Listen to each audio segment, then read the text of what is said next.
Welcome to health care.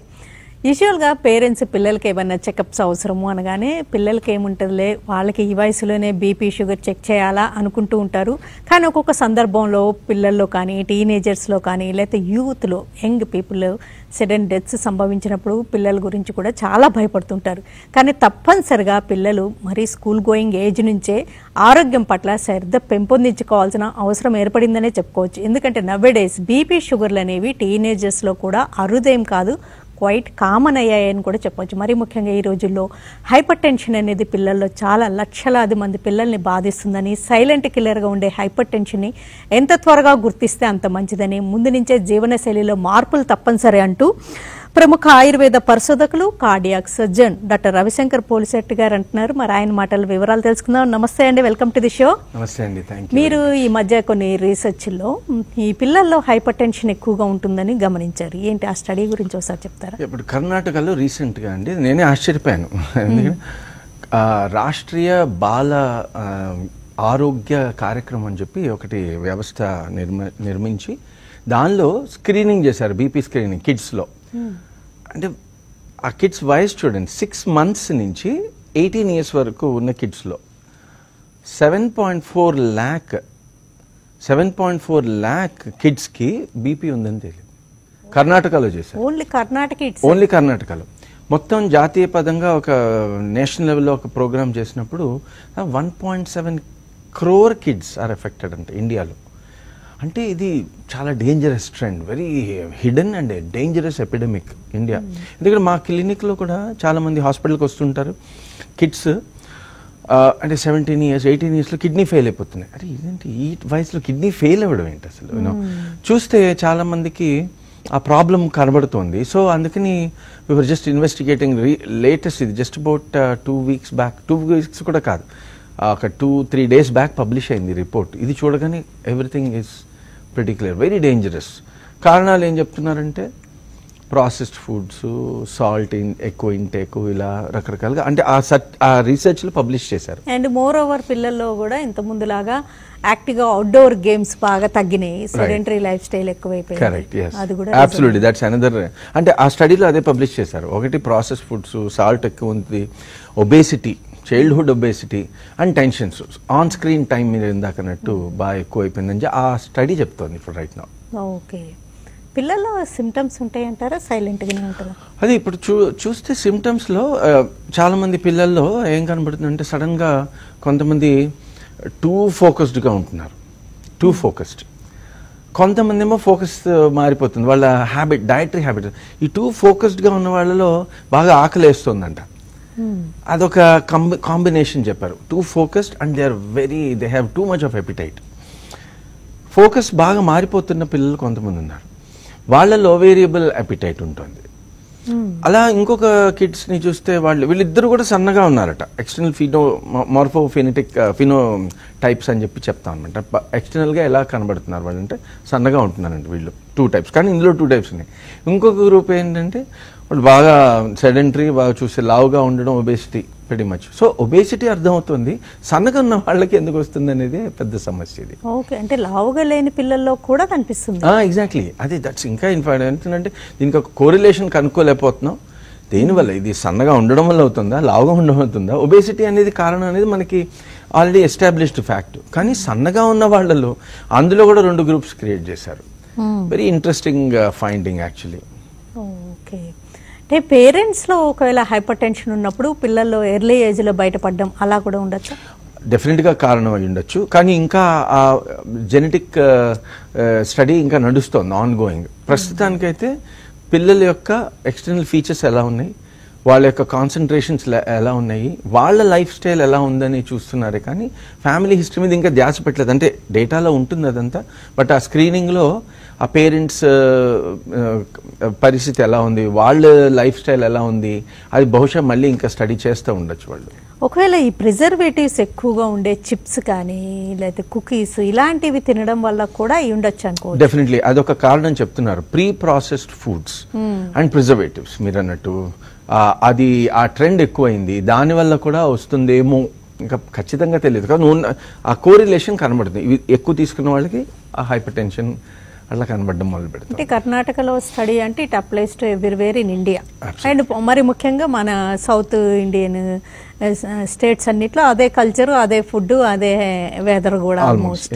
So వీటన్నిటికీ అది అక్కడ లక్షలాది మంది పిల్లల్లో కనిపిస్తుందంటే ఇక్కడ మన స్టేట్స్ లో కూడా lakhs of teenagers are suffering with could be అని మనం గెస్ట్ చేయొచ్చు. అయితే నేషనల్ లెవెల్ అజంప్షన్ ఏం చేస్తున్నారు ఇప్పుడు అంటే ఇండియాలో జరిగిన స్టడీలో 1.7 crore kids could be affected అని చెప్తున్నారు. 1.7 crore, దట్స్ బిగ్ నంబర్ మనకి. అందుకనే నవడేస్ స్ట్రోక్ ఇన్ యంగ్ అనే ఇది కూడా ఎక్కువగా చూస్తుంది. రైట్, స్ట్రోక్ ఒకటి, హార్ట్ అటాక్ ఒకటి డెఫినెట్లీ.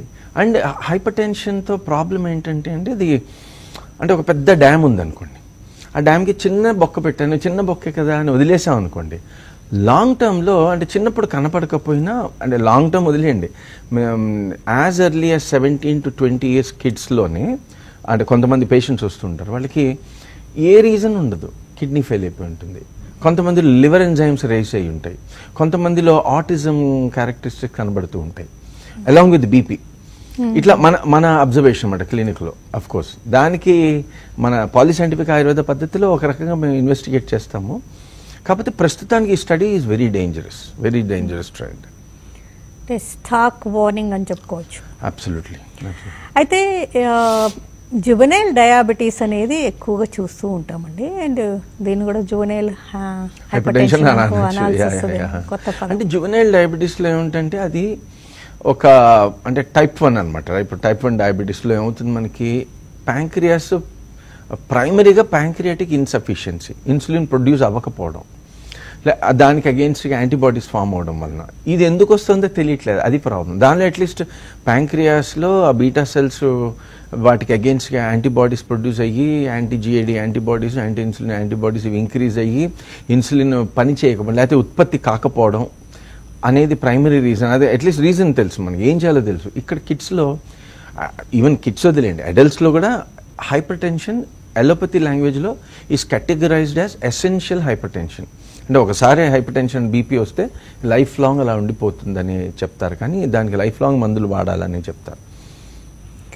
స్క్రీనింగ్ టెస్ట్లు అనేవి ఇక స్కూల్లో ఒక 13-14 yearsలోనే మొదలు పెడితే బెటర్, హైయర్ క్లాసెస్కి వెళ్ళినప్పుడు. ఇప్పుడు ఈ స్టడీ ప్రకారంగా 13-14 years కాదు, కిండర్ గార్టెన్ నుంచి మొదలు పెట్టాలేమో అని ఒక డౌట్ వస్తుంది. చిన్న ఏజ్ నుంచి, అదే కదా 6 months నుంచి వీళ్ళ అబ్జర్వేషన్లో 6 months ఏజ్డ్ కిడ్స్ నుంచి 18 years వరకు అబ్జర్వ్ చేశారు. ఓకే. అదే స్కూల్లో యూజువల్గా హెల్త్ స్క్రీనింగ్ అనేవి ఎక్కువగా అంటే పేరెంట్స్ వాళ్ళ అవేర్నెస్ వాళ్ళు చేసినా కానీ స్కూల్స్లో కూడా స్క్రీనింగ్ టెస్ట్లు once in at least once in 6 months పెడితే బెటర్ ఏమో. కరెక్ట్. ఈ రాష్ట్రీయ బాల ఇది ఆరోగ్య కార్యక్రమం అని చెప్పి అది చాలా బాగుంది. I think we should appreciate the nation's health program. మొత్తం కిడ్స్లో వాళ్ళు మనం వీ షుడ్ టేక్ కేర్ అనే ఒక దృక్పథంతో, ఒక మిషన్తో వాళ్ళు కిడ్స్ని ఎగ్జామిన్ చేయడం ఇది చాలా ఇంపార్టెంట్. ఊరికి చెప్పడం కాదు కదా, నేటి బాలే రేపుడు పౌరులు అనకుండా they are taking proactive measures. That's very amazing. We should accolade. Mean government of India requires that appreciation for this. Okay. And apart from that ఇక వాళ్ళకి అవుట్డోర్ గేమ్స్ అవన్నీ కూడా ఎక్కువగా ఉంటే కొంతవరకు కంట్రోల్లోకి వచ్చే అవకాశం అది కూడా అబ్జర్వ్ చేయాలి. దానికి దీనికి కోరిలేషన్ లేదు, కానీ అవుట్డోర్ గేమ్స్ తక్కువ అవడం వలన డెఫినెట్గా ఉంది కోరిలేషను బీపీకి. కానీ అవుట్డోర్ గేమ్స్ ఎక్కువైనా కూడా బీపీ వస్తుందని చెప్పి ఇంకొక అదే స్టడీలో ఉంది. అంటే ఖచ్చితంగా దీనివల్ల వస్తుందని చెప్పట్లేదు, కానీ ఇవన్నీ అసోసియేషన్స్ ఉన్నాయి. ఈ అసోసియేషన్స్ ఎట్లా కోరిలేట్ చేయాలో తెలియట్లేదు ఇప్పుడు రైట్ నౌ. అంటే వైటమిన్ డి డెఫిషియన్సీ, ఇలాంటి డెఫిషియన్సీస్ ఉన్నప్పుడు కూడా హైపర్ టెన్షన్ వచ్చే రిస్క్ ఉంటుంది అంటారు, నిజముందా? అంటే definitely vitamin D is essential కదా, ఎందుకంటే మన బాడీలో అది అంటే సన్లైట్కి ఎక్స్పోజర్ లేకపోవడం వలన అది వైటమిన్ డి డెఫిషియన్సీ అవుతుంది. వైటమిన్ డి డెఫిషియన్సీ అవ్వకపోతే సెల్ మెంబ్రెయిన్ సింథసిస్ లోపిస్తుంది. సో అది ఆక్సిడేటివ్ స్ట్రెస్ అని అంటాం దాన్ని. అది vitamin D deficient oxidative stress వల్ల వచ్చే ఆ స్ట్రెస్ వల్ల బీపీ. సో డెఫినెట్లీ ఆ వైటమిన్ అంటే ఆ స్క్రీనింగ్ అంతా చేశారు, కానీ ఆ data was not available. But మీ హైపోథసిస్ రైట్. అయితే ఇంకొకటి అండి, పిల్లల్లో హెడేక్ అనేది కూడా ఈ మధ్య చాలా ఎక్కువ వింటున్నామండి. మైగ్రెయిన్ కూడా ఈ మధ్య ఎక్కువగా వింటున్నాం పిల్లల్లో. ఈ హెడేక్స్కి హైపర్ టెన్షన్కి సంబంధం ఉందా? డెఫినెట్లీ. ఇప్పుడు హైపర్ టెన్షన్ అంటే బీపీ పెరుగుతోంది, బ్లడ్లో 120/80 ఏదైతే ఉండాలో దానికంటే ఒక 10 mm పెరిగిన 130 కొంచెం పెరిగినా కూడా అంటే అంత ప్రెషర్తో ఆ బ్రెయిన్లో ఉన్న ఆర్టరీస్కి అంటే ఒక రకమైన దెబ్బ తగులుతోంది. సో మైగ్రేన్ అని ఇందాకన్నారు. ఆ బీపీ వలన అంటే if it is a throbbing అంటే మైగ్రేన్ని ఖచ్చితంగా దీనికి కోరిలేట్ చేయలేం, కానీ headaches is a symptom of blood pressure definitely.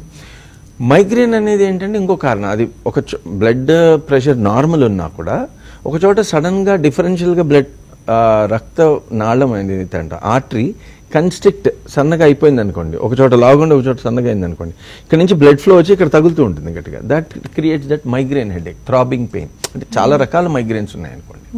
So ఇది మైగ్రేన్కి కారణం. సో డెఫినెట్గా బీపీ ఉంటే హెడేక్స్ ఉంటాయి. కానీ పెద్దోళ్ళలానే సైలెంట్గా ఉండే రిస్కే ఎక్కువ. సైలెంట్గా ఉండే రిస్క్ ఒకటైతే, ఇంకొంతమందిలో ఏంది బీపీ చెక్ చేసినా నార్మలే ఉంటుంది. ఇన్ఫ్యాక్ట్ 110/70 ఉంటుంది, కొంత నార్మల్ కంటే తక్కువ అయినా కూడా హెడేక్స్ వస్తున్నాయని చెప్పి అదే స్టడీలో పబ్లిష్ చేసింది. సో వీళ్ళకి లో బీపీ ఉన్నా why are they getting headaches అనేది మనకి అర్థం కాని పరిస్థితి ఇప్పుడు రైట్ నౌ. అంటే అబ్జర్వేషన్స్ చాలా చేసాం, వాటిని ఎట్లా కోరిలేట్ చేసి మీనింగ్ఫుల్ డిస్కషన్స్ ఒకటి, మీనింగ్ఫుల్ ట్రీట్మెంట్ ప్లాన్స్ మనం తీసుకురాగలమా అనేదే పెద్ద సమస్య ఇప్పుడు. పిల్లల్లో అయినా పెద్దల్లో అయినా ఫిజికల్ స్ట్రెస్ చాలా తగ్గి మెంటల్ స్ట్రెస్ పెరుగుతుంది. ఈ స్ట్రెస్ ఎలాంటి రోల్ ప్లే చేస్తుందంటారు? డెఫినెట్లీ స్ట్రెస్ ఇప్పుడు అంటే వాళ్ళు అసలు వాళ్ళ స్ట్రెస్ కాదు, వాళ్ళు మోసే బుక్స్ చూస్తే మనకు వస్తుంది స్ట్రెస్, అలా ఉంది పరిస్థితి. అంటే అలా అని స్టడీస్ నెగ్లెక్ట్ చేయమని కాదు, కాకపోతే డెఫినెట్లీ స్టడీ స్ట్రెస్సే ఎక్కువగా కనబడుతుంది. అందుకనే మోదీ గారు బాగా మంకీ బాత్ అని చెప్పి అదంతా వాళ్ళు చేస్తుంటారు. పిల్లల్ని ఎగ్జామినేషన్ టైంలో ఆయన కొంచెం రిలాక్స్ అవ్వండి, ఏం టెన్షన్ పడదు, ఈ ఇయర్ కాకపోతే ఉందిగా మార్చి సెప్టెంబరు అని చెప్పి అన్నట్టుగా ఉంది కదా అలా. సో డెఫినెట్గా stress should be removed definitely. అంటే అదేంటంటే ఒక పిల్లల్లో కూడా బై హార్ట్ చేసే ఒక మన కరికులంని బై రోట్ మెమరీ చేయాలంటే కష్టం. అర్థం చేసుకునే ఒక నేషనల్ ఎడ్యుకేషన్ ప్రోగ్రామ్ ఇప్పుడు పెడుతున్నారు, అది ఇంకా ఇంప్లిమెంట్ అయితే బాగుంటుంది. అర్థం చేసుకుని నీకు అర్థమైందా లేదా దాని మీద ఒక ప్రాజెక్ట్ చేసి ఎగ్జామ్స్ వదిలేసాం అనుకోండి, then I think that will destress national exam. I don't know, just thinking loud. ఈ స్టడీలో ఎక్కువగా అమ్మాయిల్లో కనిపించిందా అబ్బాయిల్లో కనిపించిందా ఆ డిఫరెన్సెస్, ఆ క్లారిటీ ఏమన్నా ఉందంటారు? అంటే కొంత ఎక్కువ 51%, 52% అమ్మాయిల్లోనే అంటే కనబడుతుంది ఎక్కువ ఆ పర్టికులర్ కోహర్ట్లో. కర్ణాటకలో అయితే ప్రస్తుతానికైతే పబ్లిష్ అయింది, నేషన్ వైడ్గా ఇంకా వెరీ నెక్స్ట్ 3-4 monthsలో పబ్లిష్ అయ్యే ఛాన్స్ ఉంటుంది. అమ్మాయిల్లో ఎక్కువ కనబడుతుంది. అమ్మాయిలో తీసుకుంటే ఈ ప్రీ మెన్స్ట్రువల్ సిండ్రోమ్ అని లేకపోతే హార్మోనల్ ఇన్ఫ్లుయెన్స్ తో కూడా కొన్ని సందర్భాల్లో కనిపించదు. డెఫినెట్గా సో మెనోపాజ్ కి కనెక్ట్ అయ్యి ఉందండి డెఫినెట్గా హైపర్ టెన్షన్ మెన్స్ట్రువల్ సైకిల్తో. సో ఈ అంటే ప్యూబర్టీకి అచీవ్ అయిన అబ్బాయిలైనా అమ్మాయిలైనా it is causing stress number 1. దాని వలన బీపీ కోరిలేట్ చేస్తున్నారు ఏది అడాలసెంట్ అయిన వాళ్ళని, కానీ అడాలసెంట్ కాని వాళ్ళలో కూడా బీపీ పెరుగుతుందని స్టడీ పబ్లిష్ చేస్తాం. అంటే అది వెరీ ఇంట్రెస్టింగ్. అది హెల్త్ కేర్ పిల్లల్లో కూడా టీనేజర్స్లో కూడా హైపర్ టెన్షన్ మరి గుర్తించడం ఎలాగా, కాజెస్ ఏంటి, రిస్క్ ఫ్యాక్టర్స్ ఏంటి, మరి ట్రీట్మెంట్ ఆప్షన్స్లో ఆయుర్వేదంలో ఏమన్నా పరిష్కారాలు ఉన్నాయా, వాళ్ళ శరీర తత్వాన్ని బట్టి కూడా ఈ సమస్యకు గురయ్యే రిస్క్ ఉంటుందా, వివరాలు అందిస్తున్నారు ప్రముఖ ఆయుర్వేద పరిశోధకులు మరియు cardiac surgeon doctor Ravishankar Polset గారు. అయితే పిల్లల్లో మరి గుర్తించారనుకోండి, నెక్స్ట్ కోర్స్ ఆఫ్ యాక్షన్ ఎలా ఉండాలి? డెఫినెట్లీ గుర్తిస్తే బీపీని నార్మలైజ్ చేసేందుకు definitely antihypertensives first line drugs, దానికి ఒక క్లాసిఫికేషన్ ఉంది మోడర్న్ సైన్స్లో, దాన్ని మనం చర్చించుకోకర్లేదు ఎందుకంటే ఇట్స్ స్టాండర్డ్ ఎలోపతి డాక్టర్ ఇచ్చేది. కాకపోతే అంత వయసులోనే బీపీ ఉంది అని అంటే డెఫినెట్గా మనం ఇంటిగ్రేటివ్ అప్రోచ్లోనే బాబుని కానీ పాపని కానీ మనం ట్రీట్ చేయాల్సింది. హైపర్టెన్సివ్ మెడిసిన్స్ వాడకుండా ఉంటే బెటర్. వాడుతూ వీటిని కూడా మనం పరిగణనలో తీసుకోవాలి. ఇప్పుడు లైఫ్ స్టైల్ మోడిఫికేషన్స్ అంటున్నారు, అంటే ఏంటి కదా? లైఫ్ స్టైల్ మోడిఫికేషన్ ఇప్పుడు 2-3 సెలబ్రిటీస్ చూసాను అనుకోండి, నేను హ్యాపీగా నిద్ర వచ్చినప్పుడల్లా పడుకుంటాను, అయినా కూడా నేను స్లిమ్గా ఉన్నాను ఒకళ్ళు చెప్పారు. ఇంకోళ్ళు ఏమంటారు, లేదు నేను నిద్రపోతే నా వెయిట్ పెరుగుతుంది అందుకే నేను నిద్ర తగ్గిస్తానని ఇంకోళ్ళు చెప్తున్నారు. నిద్రపోకూడదు లైఫ్ స్టైల్ మోడిఫికేషన్. ఒక్క కాల్ చేసి కంటిన్యూ చేద్దాం. రామకృష్ణ గారు, హలో రామకృష్ణ గారు, నమస్తే అండి, చెప్పండి. నమస్తే అండి. మాకు వాల్స్ రిప్లేస్మెంట్ అయినాయండి, మెటల్ వాల్స్ అండి 2. మరి వీళ్ళు వ్యారికోసిల్ ప్రాబ్లం ఉంటే ఆ ట్రీట్మెంట్ చేయించుకోవచ్చా? డెఫినెట్లీ అండి. వ్యారికోసిల్ ప్రాబ్లం ఉంటే అది ఎంత పెద్ద ప్రాబ్లమో చూసుకొని definitely you can go for surgery, not a problem. ఇది మీరంటే మీకు మెటాలిక్ వాల్వ్స్ అన్నారు కాబట్టి మీకు యాసిట్రామ్ అనొక మందు ఇచ్చి ఉంటారు. అది 2 mgనో 3 mgనో depending on body weight mass. ఆ మందు ఆపకుండా, కానీ ఆపరేషన్ ముందు మీ సర్జన్ చెప్తారు ఎన్ని రోజులు, 5 రోజుల ముందు ఆపాలని వాళ్ళు కొన్ని ఇండికేషన్స్. సర్జన్స్, నేను కూడా సర్జన్నే కాబట్టి, సో ఆ ఇండికేషన్ బట్టి ఆ మందు ఆపి దాని బదులు ఇంకోటి ఏమైనా ఇవ్వాలా, లేకపోతే ఆ టైంలో హాస్పిటలైజ్ చేయాలా, ఎందుకంటే వాల్వ్లో మళ్ళీ క్లాట్ ఫామ్ అయితే ప్రాబ్లం కాబట్టి అవన్నీ చూసుకుంటూ ఆ surgeon in consultation with cardiac surgeon and cardiologist me varicocele operation plan చేస్తారు. సో డెఫినెట్గా వెళ్ళొచ్చు. అయితే ఈ పిల్లల్లో హైపర్ టెన్షన్ అనే పాయింట్ మీద మనం డిస్కస్ చేస్తే, అంటే వాళ్ళలో కూడా శరీర తత్వాలు, వాత పిత్త కఫాలు ఇలా ఉంటాయి అంటే? డెఫినెట్లీ ఉంటాయి. వాత పిత్త కఫాలు లేకుండా ఏది ఉండదు. అంటే పంచభౌతిక ప్రపంచం అంటాం కదా, వాయు ఆకాశం నుంచి వాతము, పిత్తం అంటే అగ్నితత్వం నుంచి, భూమి జలతత్వం నుంచి వచ్చేది కఫం. కాబట్టి అందరికీ పంచభూతాలే ఉంటాయి కాబట్టి అందరిలో శరీర తత్వం ఉంటుంది, వాత పిత్త కఫాలు ఉంటాయి. సో ఇప్పుడు ఇందాక మనం చెప్పుకున్నాం చూడండి, కొంతమందికి అంటే కొంతమంది పిల్లలకి వాళ్ళకి ఫోకస్ సరిగా లేదు, ప్లస్ వాళ్ళ ఆకలి ఒకసారి బాగా ఉంటుంది, ఒకసారి చాలా తక్కువగా ఉంటుంది. ఇది వాత లక్షణం, గుర్తుపెట్టుకోండి. చాలా ఇంట్రెస్టింగ్. అంటే శరీర తత్వాన్ని బట్టి అని అడిగారు కాబట్టి వాతం వలన వచ్చిన కొంతమంది బీపీ వచ్చిన వాళ్ళని ఇన్వెస్టిగేట్ చేసినప్పుడు, అంటే నేను ఇంకా చూడాలి, నాడి పరీక్ష చేస్తే కరెక్ట్గా చెప్పగలం, కానీ ఈ కాంబినేషన్ వాతాన్ని సూచిస్తోంది. ఒక కేటగిరీలో ఫోకస్ ఎక్కువగా ఉంటుంది, బాగా ఫోకస్ ఉంటారు, వాళ్ళు టూ డీప్ ఉంటారు, బాగా ఆకలి కూడా వేస్తుంది, వాళ్ళకి బీపీ వస్తుంది. ఇది పిత్తం వలన వచ్చినది బీపీ, పిత్త మీడియేటెడ్ హైపర్ టెన్షన్ అని గుర్తించాలి. సో డెఫినెట్గా వాత పిత్త కఫాల రోలు 100% ఉంది. అందుకని దీన్ని నా అనాలిసిస్ ప్రకారం ఏంటంటే ప్రాణవాతము, సాధక పిత్తము, అవలంబక కఫము, ఈ 3 డెఫినెట్గా కారణాలు అయి ఉంటాయి. ఈ 3 సింగులర్గా అంటే ఏకేరి అంటే ఒక్కొక్క దోషమే కారణమా, రెండు ద్వంద్వజన అంటే 2 దోషాలు కలిపి కారణమా అనేది తెలుసుకోకుండా మనం ట్రీట్ చేయలేం సర్టన్లీ. కాబట్టి కాల్ ఇద్దామండి. నాగేశ్వరరావు గారు నమస్తే అండి, చెప్పండి. హలో హలో అమ్మా, నాకు కొంచెం ఆయాసం ఉందమ్మా. అర్థమైందండి. ఆయాసం అంటే దీనికి 2 రకాల ఆయాసాలు ఉంటాయండి మీకు. దీనికి అంటే ఆయాసం 2 రకాలండి, కార్డియాక్ ఆస్తమా అంటాం, లేకపోతే పల్మనరీ ఆస్తమా. ఈ ఆయాసం దేని వల్ల వస్తుంది?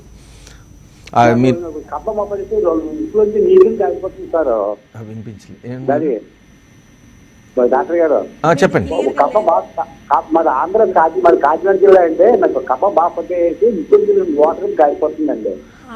అయితే రెస్పిరేటరీ ట్రాక్ట్ లాగా ఉంది మీకు ఆయాసం. సో డెఫినెట్గా మీరు ఫస్ట్ అయితే మీ దగ్గరలో ఉన్న డాక్టర్ దగ్గరికి వెళ్ళండి. ఆయన చెస్ట్ ఎక్స్రే మీ ఫస్ట్ ఆ కఫం ఏదైతే వస్తుందో పల్మనాలజిస్ట్ దగ్గరికి వెళ్ళండి.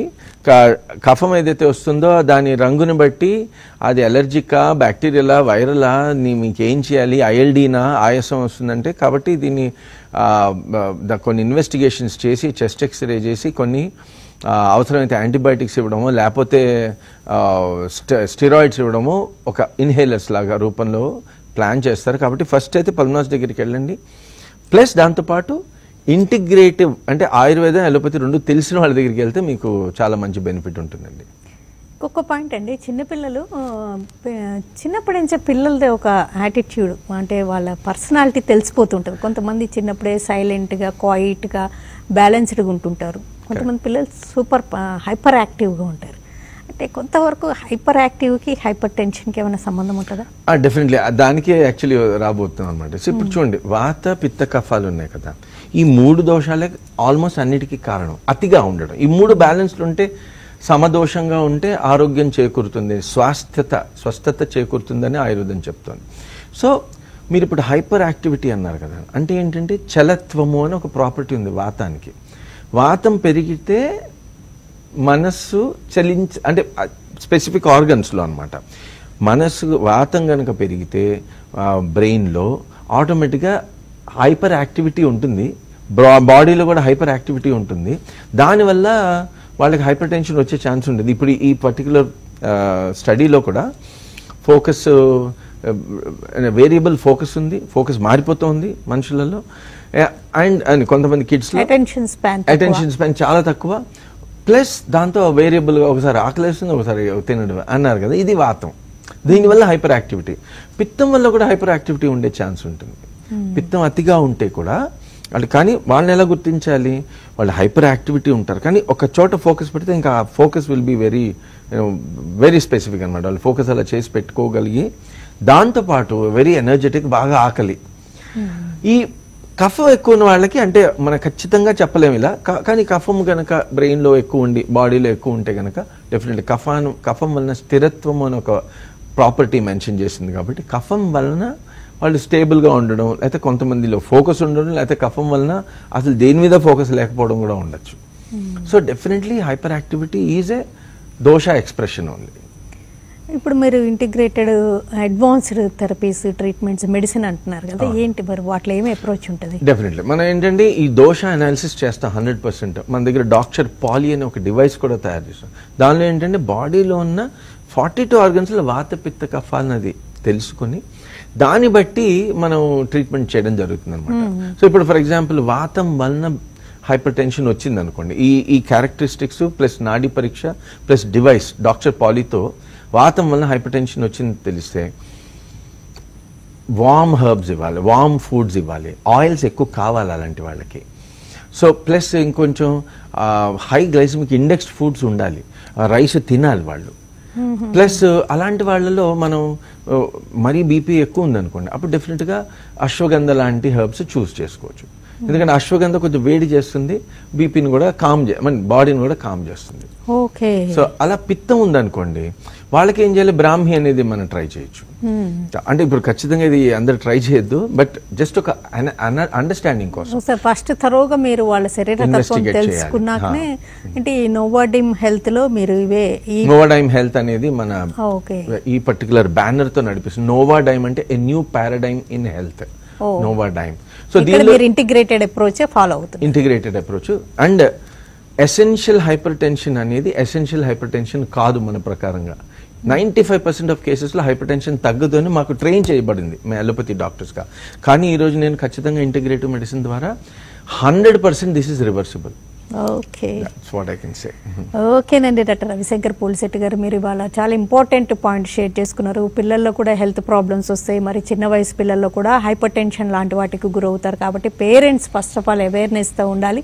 వాళ్ళ dietary habits, life style changes పర్టికులర్గా ఉండి హెల్తీ లైఫ్ స్టైల్కి వాళ్ళని టర్న్ చేస్తే, అండ్ వాళ్ళలో ఎలాంటి ఇలా సిమ్టమ్స్ కనిపించకపోయినా స్క్రీనింగ్ టెస్టులు చేయిస్తూ ముందు నుంచే జాగ్రత్తలు తీసుకోవడం, అండ్ దోషాలను గుర్తిస్తూ వాళ్ళకి శరీర తత్వాన్ని బట్టి ఇంటిగ్రేటెడ్ అప్రోచ్లో ట్రీట్మెంట్ ఇప్పించడం చాలా ఇంపార్టెంట్ అని తెలియజేసినందుకు థ్యాంక్స్.